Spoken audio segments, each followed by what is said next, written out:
하나님께서 오늘 우리에게 주실 말씀은 사도행전 25장 23절에서 27절 말씀입니다. 또 6장 1절에서 3절 말씀입니다.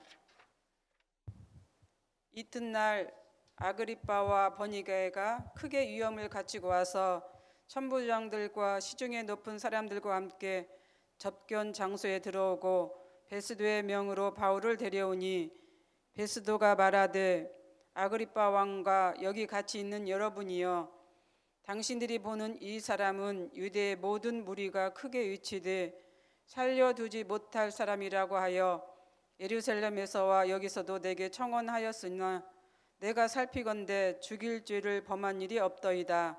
그러나 그가 황제에게 상소한고로 보내기로 결정하였나이다.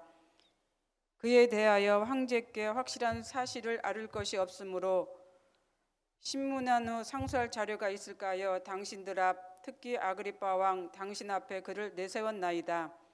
그 제목도 밝히지 아니하고 죄수를 보내는 것이 무리한 일인 줄 아나이다 하였더라. 아그리빠가 바울에게 이르되 너를 위하여 말하기를 내게 허락하노라 하니, 이에 바울이 손을 들어 변명하되 아그리빠 왕이여, 유대인이 고발하는 모든 일을 오늘 당신 앞에서 변명하게 된 것을 다행히 여기나이다. 특히 당신이 유대인의 모든 풍속과 문제를 아심이니이다. 그러므로 내 말을 너그러이 들으시기를 바라나이다. 아멘. 오늘 본문은 사도행전 21장에서 26장까지 이어지는 내용입니다. 유대인들의 거듭되는 고소와 고발, 그리고 이에 따른 바울의 변론 이야기가 시작하고 있는 것이지요. 예루살렘에서 재판이 아닌 로마의 황제 가이사 앞에서 재판받기를 요청했던 바울에게 로마로 가는 여정은 말 그대로 복음 전도를 위한 하나님의 그림에서 시작되고 있습니다. 바울이 고소를 당해서 구금되었을 당시 예루살렘은 총독 벨릭스가 다스리고 있었습니다.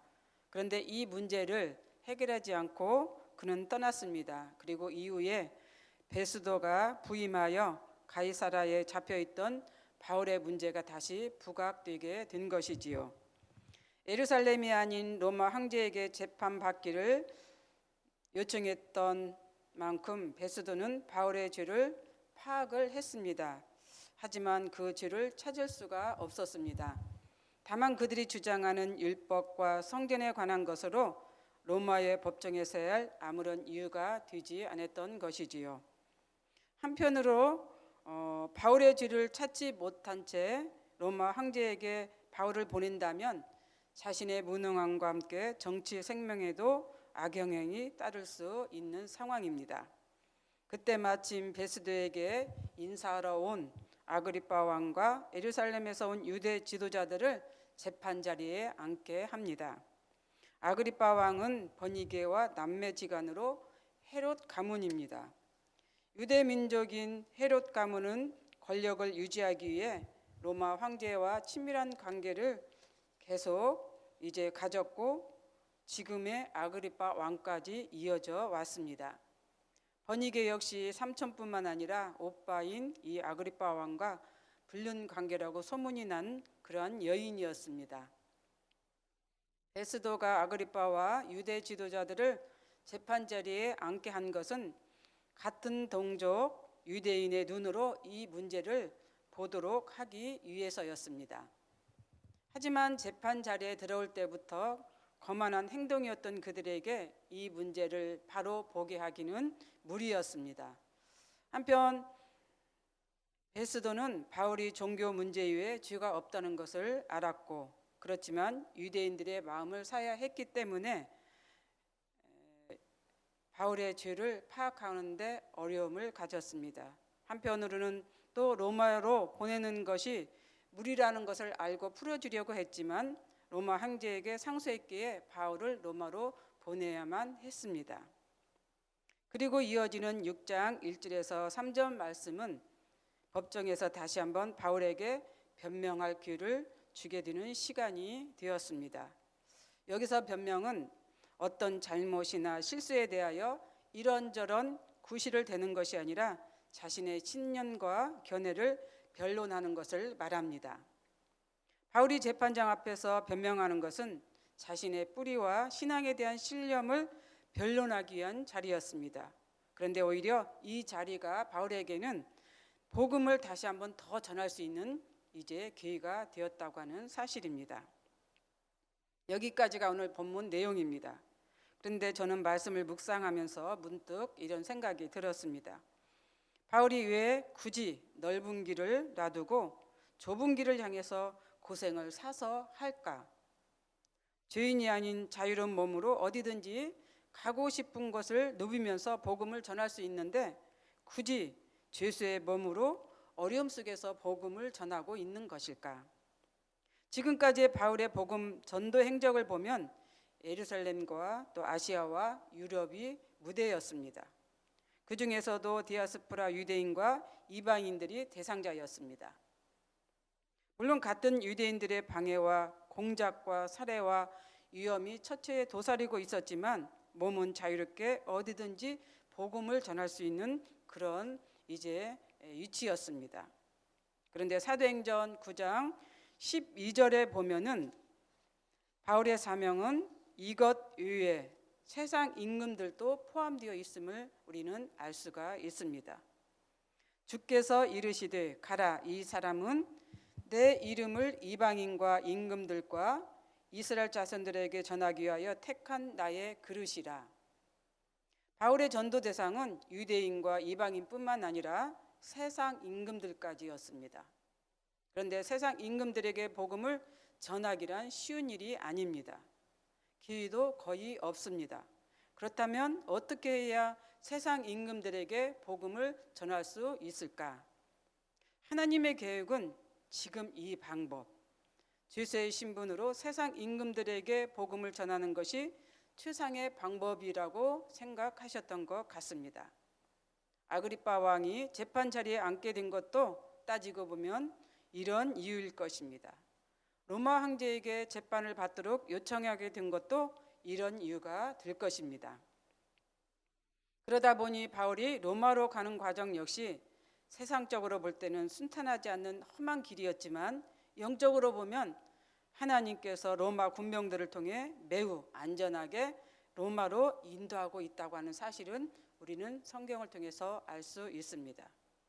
오히려 바울은 이 기회를 이용하여 로마의 군병들과 또는 발길이 머무는 지역에서 그 유지 사람들에게 복음을 전하는 계기가 되었을 것입니다. 지금까지 바울이 만났던 로마의 관료들을 한번 생각해 보십시오. 백부장, 천부장, 그리고 아그리빠 왕, 로마의 총독 벨릭스와 베스도, 또 그 이외에 성경에 기록되지 않는 많은 관료들이 있을 것입니다. 이 사람들에게 개인적으로 복음을 전할 수 있는 기회가 그리 많지 않습니다. 이런 상황을 우리가 볼 때 지금 펼치고 있는 사역은 아마 매우 훌륭한 전도의 방법일 것입니다. 절대로 이 기회를 놓치지 않고 바울은 복음을 전했을 것입니다. 물론 그들이 복음을 받았는지는 알 수 없습니다. 하지만 하나님의 말씀은 살아있어 그들의 영과 혼을 쪼갰을 것이고 그 열매는 아마도 후손들에게 나타났을 것입니다. 이것이 하나님의 계획하신 큰 그림이었을 것입니다. 그런데 또 하나 하나님의 큰 그림에는 숨은 전도의 방법이 들어 있습니다. 바로 일당백 전도입니다. 혼자서 능히 100사람을 당한다는 뜻으로 개인 한 사람보다는 영향력 있는 한 사람을 전도해서 100사람을 전도하는 비결이지요. 그 중에 한 사건 우리가 보면은 멜리데 섬에서 만난 주민들입니다. 몸이 불편한 추장을 치료해 주므로 섬 지역 모든 주민들이 예수 그리스도를 영접했습니다. 만약 바울이 개인 자격으로 섬 사람들에게 복음을 전했다면 주민 전체가 복음을 받아들이기까지는 꽤 오랜 시간이 걸렸을 것입니다. 하지만 단시간에 영향력 있는 한 사람의 기적을 통하여 이런 믿음의 공동체가 생겼습니다.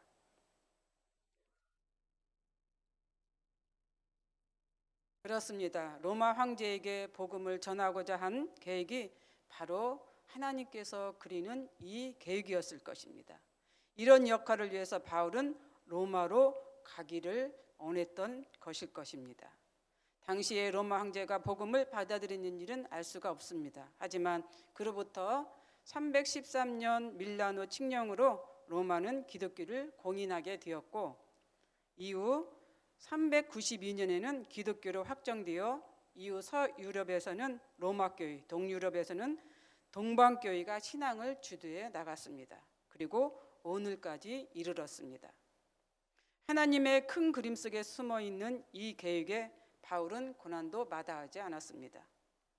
죽음의 고비를 수없이 넘기면서 자신의 생명까지도 아끼지 않으면서 오직 복음을 위해서 하나님이 계획하신 그 그림에 동참했던 것을 우리는 이제 생각해 볼 수가 있는 것이죠. 그렇다면 하나님께서 우리들에게 계획하시는 그림은 어떤 그림일까? 아마 우리 주위에서 일어나는 일들을 생각해 보면 알 수 있을 것입니다. 그것이 하나님께서 우리를 향한 계획하신 그림이었을 것입니다. 그래서 우리는 하나님이 계획하시고 계시는 그 그림에 동참하는 일이 가장 큰 일일 것입니다. 그리고 그 일을 우리가 해야 할 것입니다. 오늘도 하나님께서 우리를 위해 계획하신 이 그림에서 머무는 하루가 되었으면 좋겠습니다. 그리고 감사하는 하루가 되십시오. 기도하겠습니다.